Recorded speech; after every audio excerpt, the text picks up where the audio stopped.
Kia ora everybody, Mr. Bowman here. This is another video on 3.13 probability concepts, and we're still working on all the achieved questions, and this time around they're from the 2022 exam. So let's get straight into question number 8. So at a South Island high school, two options. So two options is nice to see because it makes you think a Venn diagram or a two-way table. Were chosen by Year 10 students. The options selection choices of 167 Year 10 students are as follows. So we've got 62 doing technology, 138 not doing a language, and then we've got 10 doing technology and a language. And the question is, what proportion of students? I guess that word's nice to see. So this makes you think it's relevant to all of them, and it's not a conditional question, because that's often difficult to spot. Is it all of them or is it just a subgroup of them? At the South Island School, so this is not technology, but studying a language. So it looks like we're trying to find the probability of not doing technology. So we'll call that T dash, and doing a language L. So we're trying to find that there, and I'm going to use a two-way table to help me navigate through this question. So let's start off by drawing that two-way table. So there's my two axes. I've drawn a crooked line there. Let's get that down. So we've got along the top, or along the side, we're going to do technology and not technology, and then we're going to do languages and not languages. So let's draw that grid, and then we've got some room for the totals as well. So first number in the question was 167. That relates to the total number of students. So that's going to be down the bottom right there, 167. So I've now used this number here. The next number, 62, is the total number of technology students. So that's going to relate to the T row. So there we go. So there's 62. We can figure this out. That's going to be 105 because these two had to add to 167. So I've now dealt with 62. The next number is 138, which is not a language. So there's the not language column. So this one here is going to be 138. We can figure this one out here, which is going to be 19, I believe. No, not 19, 29. So we've now used that 138, and the last number we've been given is 10, which is technology and language. So that's going to be this one up here. So now that we've got all that, we can now start thinking about all the numbers. So using the technology column, I'm going to put 52 over here. Using the languages section, that's going to be 19. And then using the not technology area, this one here is going to be 84. And the last number, just check that adds up in the other direction. So 50 plus 80 is 30. Also, I have done a small math here. That should be 86, shouldn't it? There we go.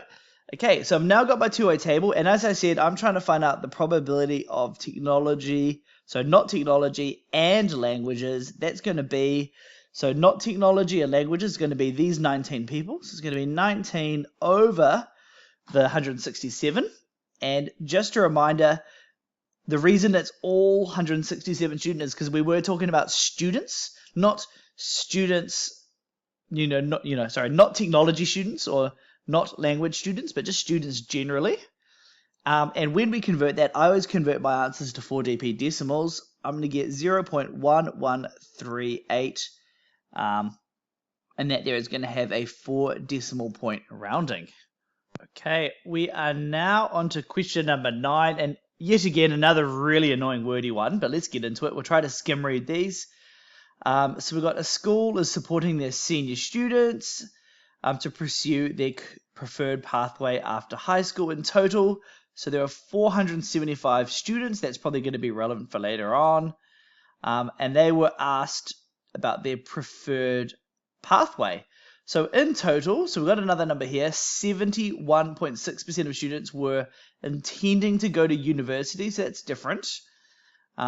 Different to the pathway. So maybe these are the two variables we're investigating, the preferred pathway and the university. And then we've got 63.4% of the students were intending to go to university and the preferred pathway. Okay, so it looks like it's a two-way table again. 25.3% of students were not attending to go to university, but were doing their preferred pathway. Down to the question, calculate the number of students. So number, that's different. So this might mean we have to do like an expected number calculation. So that would be n times p. Of senior students who were not intending to go to university and not intending to follow their preferred pathway. So I think we are spot on with our approach. We need to find the probability, and that probability relates to pathway. So it's going to be not university and not their preferred pathway. Once we've got that, we can then use our expected number calculation to do that. So to find this, I'm probably going to use a two-way table. I prefer two-way tables to navigate through this type of question. So we're going to do on the left-hand side, we're going to do university and not university, and then P for preferred pathway, and then P dash for not their preferred pathway. And because it's percentage based, all these numbers were percentages, we know the total has to add up to 100%. So even though we weren't told the total percentages, we were doing that. You could, in theory, use 475 in this total, and then multiplied 475 by each of the percentages to get these ones, but that might be quite annoying to do, so let's not do that. So let's start off with this number down here, 71.6%, they were intending to go to university, so that's going to be my university total, 71.6. I can now figure out this box here, because those have to add to 100, that's going to be 28.4. There we go, 28.4. The next number, 63.4, that's the total students intending to go to university and were following the career pathway. So that's going to be preferred pathway and university up the top there, 63.4%. So we can now calculate P dash up the top there. They've got to add to 71.6, so that's going to be 8.2. Okay, so I've dealt with that number now. The next number I had was this 25.3. They related to people not going to university, but were following their preferred pathway. So that's going to be U dash and preferred pathway over there, 25.3. 25.3, and that gives me enough information to figure out the rest of it, which works out well. It's the last number left. So this row here, I can figure out first. That's going to be 3.1. Figuring out this here, that's going to be 11.3 down the bottom there. And this last one here, 88.7. So I've now got my two-way table. These are all based on percentages. The question has specifically asked us about not university and not their preferred pathway. So that's going to relate to this group here. So we've now figured out the probability of P dash and U dash is going to be equal to 3.1%, which is equal to 0.031. I can now plug that into my expected number formula because I have a total of 475 students up the top there. So let's figure it out. So the expected number of people not doing the preferred pathway and not going to the university is going to be 475 times 0.031. And when you bang that into your calculator, you're going to get 14.725. Contextually, we can't have 0.725 of a person. So that means we're going to have roughly 15 students meeting that criteria. 15 students with S there. There we go. So that wraps up this question. Okay, we are now on to question number 10. This one here was quite messy. So we got 50 first-year students from the University of Canterbury. 9 of them took courses that did not have an exam. So this question here was quite messy. So the way I ended up approaching this question was, as I was reading it, I was writing down all the probabilities I was given. So down here, we've been told E relates to people picking a course with an exam, and A is attending the universities regularly. So not having an exam means the probability of E dash is equal to the 9 out of 50 they mentioned, which is 0.18. And that means the probability of E happening, that's going to be 0.82. So that's 1 minus that 0.18. So we got that. 4 students who took a course that had a final exam. So that's going to be one of these types of questions where it's going to be A given B, because we know something's happened. So we know E has happened, hasn't it? 38% of them attended lectures regularly. So that means the probability of attending regularly, given they had an exam, that was equal to 0.38. Okay, the next one, 4 students who took a course that did not have an exam. So that will be something like a given, not an exam. So it'll be that type of probability. 21% of them attended lectures regularly. So that's going to be the probability of A given they don't have an exam. That's going to be 0.121. And we've been asked to find the probability that someone attends lectures regularly. So when I first started this question, I wondered if it was going to be one of those messy formulas, but we didn't quite have enough information to work it out.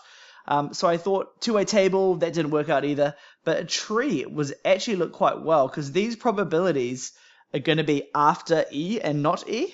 So the first branches, so an exam happening or no exam for that course. So we had 0.82 up the top here and 0.18 down the bottom. And we're going to split this off here. This here is going to be A given E has already happened. And we actually have that probability, don't we, down the bottom there, 0.38.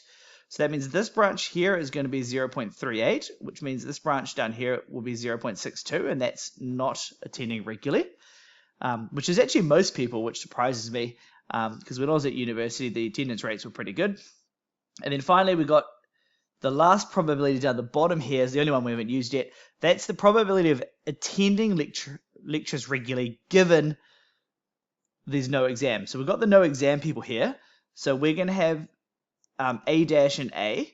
And this one here has got to be 0.21, which means down the bottom here will be 0.79. So you can see that tree forms quite nicely.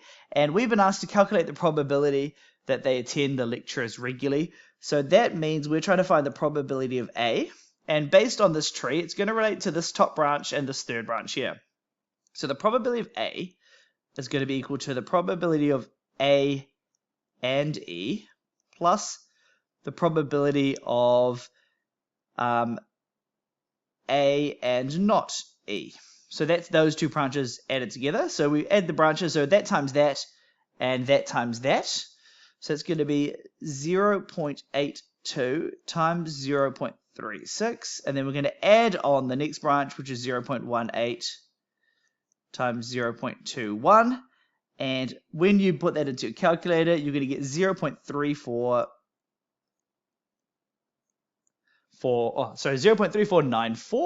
So that question was a bit tricky. Tree wasn't initially obvious when we got there, but I think seeing all these given than numbers kind of meant it was going to be a formula or a tree. It probably wouldn't have been a two-way table or a Venn diagram.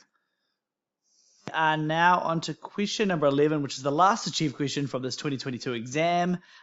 Basically, we've got a graph from the data of the student's visualization.